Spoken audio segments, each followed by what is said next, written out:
বন্ধুরা, কিশোর গ্যাং ঠেকাতে পরিবার থেকে সচেতন হতে হবে, এরকমটাই কিন্তু এবার জানিয়েছেন প্রধানমন্ত্রী।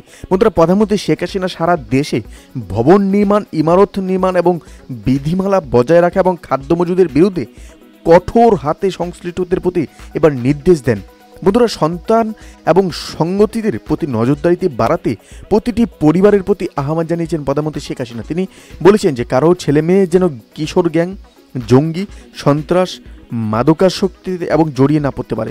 শুধু গ্রেপ্তার করে লাভ নেই, সচেতন হতে হবে। তাই গোড়া থেকে ধরতে হবে, পরিবার থেকেই শুরু করতে হবে। প্রধানমন্ত্রী কিন্তু এই কথাগুলি কিন্তু তিনি স্পিচে বলেন। এবং প্রধানমন্ত্রী আজ রোববার তার কার্যালয়ের শাপলা হলে জেলা প্রশাসকদের অর্থাৎ ডিসি 4 দিনব্যাপী বার্ষিক সম্মেলন উদ্বোধনকালে প্রধানমন্ত্রীদের বক্তব্যে এই ভাষণগুলি কিন্তু তিনি দেন।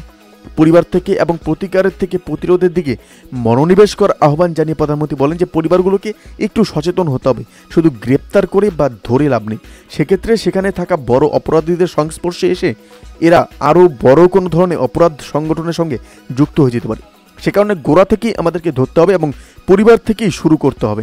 তাই প্রতিটি পরিবারের প্রতি কিন্তু তিনি আহ্বান জানান যে সন্ত্রাস এবং মাদক এসব থেকে কিন্তু ছেলেমেয়েদের দূরে রাখতে। অবশ্যই বন্ধুরা, এই আপডেট নিয়ে আপনাদের কি মতামত আমাদের কমেন্ট বক্সে জানাতে ভুলবেন না।